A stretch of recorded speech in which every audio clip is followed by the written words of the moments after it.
Olá pessoal, hoje vamos fazer uma introdução à nefrologia. Nessa aula inicial vamos entender conceitos anatômicos e fisiológicos essenciais antes de falarmos sobre as doenças propriamente ditas. Aqui são os assuntos que vamos tratar no vídeo. Primeiro vou fazer uma pequena introdução, depois falaremos sobre conceitos anatômicos básicos, sobre o néfron, vascularização renal, aspectos fisiológicos, aspectos patológicos e no final tem as referências, para quem quiser consultar. Todo mundo já ouviu falar que os rins são os filtros do corpo.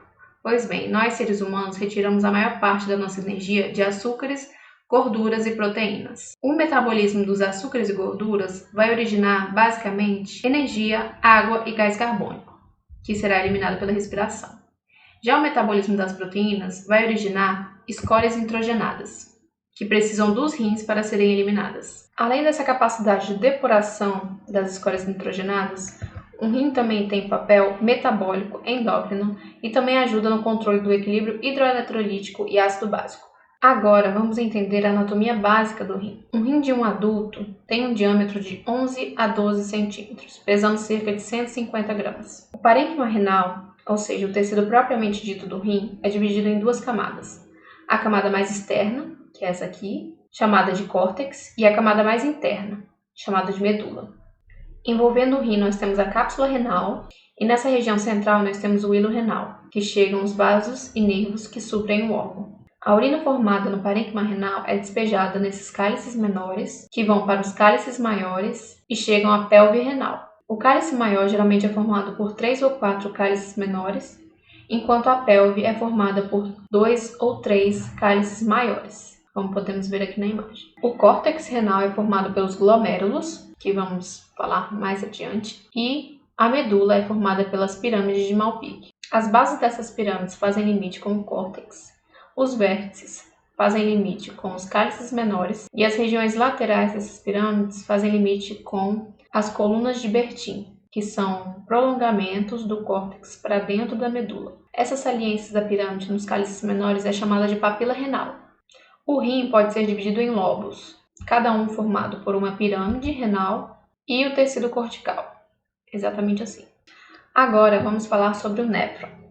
O néfron é a unidade funcional do rim. É uma estrutura microscópica formada pela associação do corpúsculo renal e o sistema tubular. O corpúsculo renal vai ser formado pelo glomérulo e pela cápsula glomerular. Já o sistema tubular é formado pelo túbulo contorcido proximal, alça de Henle, túbulo contorcido distal e túbulo coletor. O néfron é responsável pelos dois principais processos que envolvem a gênese da urina: a produção do filtrato no corpúsculo renal e o processamento do filtrado no sistema tubular. O corpúsculo renal, os túbulos contorcido proximal e distal e a parte inicial dos túbulos coletores fazem parte do córtex. Já a alça de Henle e a maior parte do túbulo coletor vai fazer parte da medula. Agora vamos falar sobre cada componente do néfron.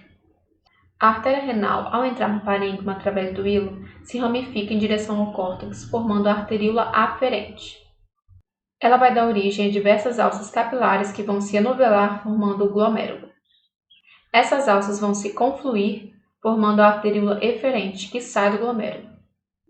A pressão hidrostática dentro do glomérulo vai ser controlada principalmente pela arteríola eferente, pois ela possui mais músculo liso e pode se contrair ou dilatar. Quanto mais contraída a arteríola eferente, maior vai ser a pressão hidrostática dentro do glomérulo e, portanto, maior vai ser o filtrado glomerular. O glomérulo ele é envolvido pela cápsula glomerular, que é essa mais externa. Essa cápsula ela vai ter dois folhetos: o folheto parietal, esse mais externo, formado por epitélio simples pavimentoso, e o folheto visceral, formado por podócitos. Os podócitos vão estar junto das alças capilares e elas são células especiais. Elas emitem prolongamentos. Esse prolongamento primário, que é o maior, e do primário ele emite prolongamentos secundários, que são esses menores aqui. Entre esses prolongamentos secundários vão se formar fendas. Essas fendas são chamadas de fendas de filtração. Então, recapitulando, nós vamos ter o folheto parietal, que é contínuo, o folheto visceral, que tem as fendas de filtração, e entre esses folhetos vai formar esse espaço capsular aqui. E além desses folhetos, nós temos a membrana basal. Essa membrana basal vai estar junto aos capilares, então ela vai estar entre o folheto visceral e os capilares.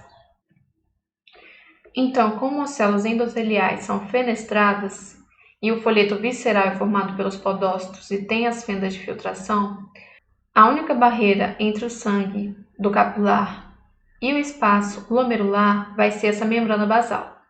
Entre as alças capilares vai ter o mesângio, que é formado por células mesangiais com função de sustentação. Agora vamos falar sobre o aparelho justaglomerular. A arteríola aferente, antes de se capilarizar e formar o glomérulo, ela vai sofrer uma modificação na sua camada média e vai passar a apresentar células especiais, chamadas de células justaglomerulares.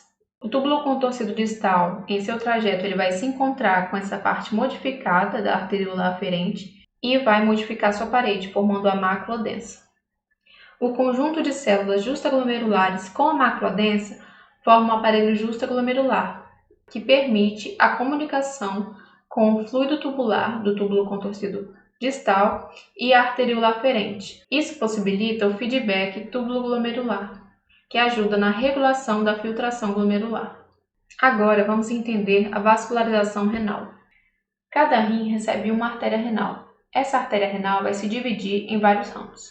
Basicamente, nós temos a artéria interlobar, que vai seguir entre as pirâmides, e quando chega na base da pirâmide, ela origina a artéria arqueada, também chamada de arciforme. Essa artéria arqueada vai dar origem às artérias interlobulares. Então aqui nós temos a artéria interlobar e essa menorzinha aqui que vai perpendicularmente à cápsula renal é a artéria interlobular.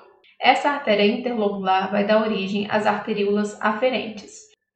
Como já vimos, as arteríolas aferentes vão se capilarizar e formar os glomérulos. Esses capilares vão confluir e formar a arteríola eferente, que é a arteríola que sai do glomérulo.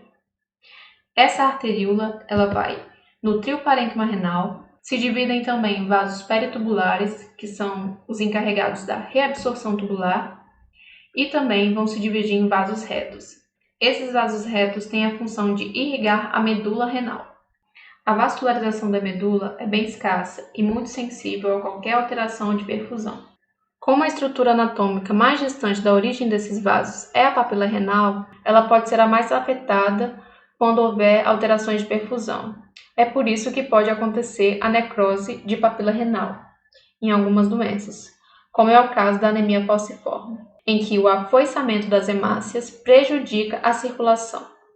Agora vamos falar de aspectos fisiológicos. A gênese da urina se inicia com a filtração glomerular nos corpúsculos renais, formando o filtrado glomerular. A função renal é proporcional à formação desse filtrado e pode ser quantificada pela taxa de filtração glomerular. Os milhões de glomérulos que existem nos nossos rins filtram cerca de 140 litros de plasma por dia, o que dá aproximadamente 80 a 120 ml por minuto de filtrado, que é a taxa de filtração glomerular normal. Dos cerca de 140 litros por dia de filtrado que chegam ao sistema tubular, os cálices renais recebem apenas 1 a 3 litros por dia de urina, devido à reabsorção tubular, na qual os rins processam e elaboram a urina, eliminando a quantidade estritamente necessária de água, eletrólitos e outras substâncias. Além da reabsorção, nós temos a secreção tubular. Alguns eletrólitos, como potássio e hidrogênio, e certas substâncias, como o ácido úrico, passam diretamente dos capilares para o lúmen do túbulo, utilizando carreadores específicos, presentes nas células tubulares. O equilíbrio hidroeletrolítico, que é uma função vital, é mantido principalmente pela reabsorção tubular nos diversos segmentos do néfron. Agora, falando dos corpúsculos renais. O filtrado glomerular ele é formado pela ação da pressão hidrostática no interior das alças capilares, em oposição a diversas outras forças, como a pressão oncótica do plasma, a pressão do líquido contínuo nos túbulos e a pressão do interstício renal. Um rim saudável, ele mantém a pressão hidrostática no interior das alças capilares por um mecanismo de autorregulação da taxa de filtração glomerular. As variações pressóricas dentro das alças capilares glomerulares, tanto para mais quanto para menos, são prejudiciais aos rins. Níveis pressóricos reduzidos, como é o caso de uma hipotensão arterial severa, podem levar a dificuldade de formação de urina e insuficiência renal. Já níveis pressóricos aumentados, como no caso de uma hipertensão arterial, podem levar a danos às alças capilares dos glomérulos. E quais são esses mecanismos? São 4, basicamente. A vasoconstricção da arteríola eferente. Essa arteríola contém mais células musculares que a arteríola aferente e, por isso, tem a propensão maior a se contrair. Em baixo fluxo renal, essa artéria vai se contrair em resposta à liberação local ou sistêmica de angiotensina 2, fazendo aumentar a pressão intraglomerular e evitando que a taxa de filtração glomerular seja reduzida. E da onde vem essa angiotensina 2? Vocês devem estar se perguntando. O baixo fluxo renal vai estimular as células justaglomerulares, que eu já mencionei, que estão situadas na arteríola aferente, a produzirem um hormônio chamado renina, que vai transformar o angiotensinogênio em angiotensina 1. A angiotensina 1, por ação da enzima conversora de angiotensina, é convertida em angiotensina 2. Outro mecanismo é a vasodilatação da arteríola aferente. Os mesmos estímulos para o aumento intrarrenal da angiotensina 2 também acabam liberando substâncias vasodilatadoras da arteríola aferente, como prostaglandinas, cininas e o óxido nítrico. A dilatação dessa arteríola aumenta o fluxo sanguíneo renal e a pressão intraglomerular, ou seja, é ao contrário. Para aumentar a pressão intraglomerular, nós vamos vasodilatar a arteríola aferente, que é a arteríola que chega no glomérulo, e vamos vasocontrair a arteríola eferente, que é a arteríola que sai do glomérulo. O terceiro mecanismo é o feedback tubulo-glomerular, proporcionado pelo aparelho justaglomerular. Essa estrutura ajusta a filtração glomerular de acordo com o fluxo de fluido tubular. O mecanismo depende da reabsorção de cloreto pelas células da mácula densa. Entenda, se houver uma redução na taxa de filtração glomerular, menos sódio vai chegar à mácula densa e, portanto, menos cloreto será reabsorvido nesse segmento tubular. E essa queda de reabsorção de cloreto vai ser sentida pelas células justaglomerulares da arteríola aferente, promovendo uma vasodilatação arteriolar que vai corrigir o desvio inicial da taxa de filtração glomerular. Se houver um aumento da taxa de filtração glomerular, mais sódio vai chegar à mácula densa, mais cloreto vai ser reabsorvido, que vai levar a uma vasoconstricção da arteríola aferente, vai ser o contrário. E o quarto mecanismo é a retenção hidrossalina e natriurese. Como já vimos, o baixo fluxo renal e a redução da reabsorção de cloreto na mácula densa são importantes estímulos para a secreção de renina pelas células justaglomerulares. Essa renina vai contribuir para a formação de angiotensina 2, que vai estimular a produção e liberação de aldosterona pelas suprarrenais. Esse hormônio ele estimula a retenção de sódio e água pelos túbulos renais. E essa retenção contribui para a restauração da taxa de filtração glomerular. Se ocorrer ao contrário, se houver um alto fluxo renal, esse sistema desativado, somado à liberação do peptídeo natriurético atrial nos estados hipervolêmicos, vai induzir um efeito natriurético, reduzindo a volemia e retornando a taxa de filtração normal. Saindo dos corpúsculos renais, nós entramos nos túbulos contorcidos proximais, que são encarregados de reabsorver a maior parte do fluido tubular: eletrólitos, glicose, aminoácidos, fosfato e ácido úrico. Cerca de 65% do filtrado glomerular vai ser reabsorvido aqui. Esse percentual se mantém devido ao balanço glomérulo-tubular. O que seria isso?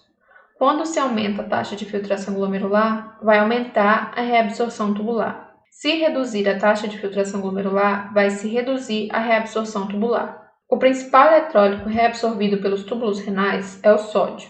A reabsorção do sódio determina direta ou indiretamente a reabsorção da maioria dos outros eletrólitos e substâncias no sistema tubular. O sódio é reabsorvido de forma ativa e depende da enzima sódio-potássio atripase. Essa enzima mantém o sódio intracelular em baixas concentrações, o que promove o gradiente necessário para que o sódio luminal se difunda para a célula. A reabsorção de sódio precisa ser acompanhada da reabsorção de ânions para manter o equilíbrio eletroquímico, ou seja, cargas positivas igual a cargas negativas. Na primeira porção do túbulo, o principal ânion reabsorvido é o bicarbonato e na segunda porção passa a ser o ânion cloreto. Para penetrar na célula, o bicarbonato que está no lúmen precisa ser convertido em gás carbônico e água. Já a reabsorção do cloreto acontece primeiramente pelo trocador formato-cloreto, onde o formato ele vai ser secretado para o lúmen em troca da reabsorção do cloreto. E esse cloreto dentro da célula vai ser retirado através do cotransportador potássio-cloreto. A água é reabsorvida por osmose, ou seja, para cada molécula de soluto reabsorvida, moléculas de água também serão reabsorvidas, mantendo a osmolaridade luminal semelhante à do plasma. As moléculas de água, ao passar pelos espaços intercelulares, também podem levar consigo eletrólicos, um fenômeno que a gente chama de convecção. Praticamente todo o potássio, uma parte do sódio e uma parte do cloreto é reabsorvido por esse mecanismo. Além da reabsorção, no túbulo contorcido proximal também acontece a secreção de algumas substâncias. Essa secreção é feita por dois tipos de carreadores, catiônicos e aniônicos. As substâncias ácidas, como ácido úrico, penicilinas, cefalosporinas, são secretadas pelo carregador aniônico, enquanto as substâncias básicas, como creatinina e a cimetidina, são secretadas pelo carregador catiônico.